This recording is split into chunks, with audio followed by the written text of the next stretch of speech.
What's up, everyone? Welcome to Power Play with CJ. I just want to focus in on the Los Angeles Kings losing Tyler Toffoli and Tanner Pearson. And definitely Toffoli has mono and has no timetable.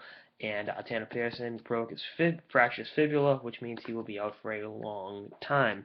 Both guys could come up aces last year for the LA Kings when they won the Stanley Cup. And, Pearson had been having a, decent rookie year. Got off to a really hot start, cooled down as of late. And, now he's just, really out for a while, and the Kings are gonna miss him, and we'll miss his productivity. I mean, 16 points in 42 games doesn't jump off the page at you, but for a team like the Kings that doesn't score a lot in the regular season, those 12 goals were second on the team, along with Toffoli and Justin Williams. So it's like, what are you gonna do, to replace that productivity? And it's tough. I mean, those two guys combined for what 24 goals on a team that again is not scoring a lot, and you really need the rest of the team to buy in and continue step up in their absence. I mean, you know, you look at how this Kings team is constructed. They're gritty, they're tough to play against, but you also need to score goals.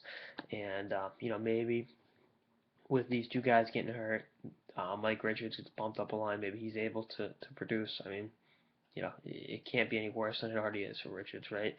And that's just a sad reality of the situation for Mike Richards. I've written about it. I've done videos about it. It really looks like he's at the end of the line in LA, and this is just what it comes down to. And maybe they bump him up a card and move him on the wing. Maybe he starts to get back on track. Maybe it becomes a blessing in disguise. But until then, the Kings are gonna have to do something because those are two of your top six forwards that, even though they're youthful and inexperienced, actually, I mean, how inexperienced are they? They were a big part of your team winning the Stanley Cup last year. I think the inexperienced label can be dropped right there, but we'll see what happens. I mean, definitely tough blow. But if there's one team that can overcome adversity like this up front, it's LA. I mean, you look at what they've done in the last, 3, 4 years, where they've perennially been the Stanley Cup contender. They've won 2 Stanley Cups. Daryl Sutter's able to get them through, tough waters, and maybe they make a move here or there, and they're able to offset some of the lost productivity until the two guys get back and they're able to you know to fully be back not too far off. It's Pearson that is going to be out for a long time because those injuries, especially with the legs, they take time to heal, and just getting right back out there isn't an option, especially again when you're so much of your um, game is predicated upon using your lower body.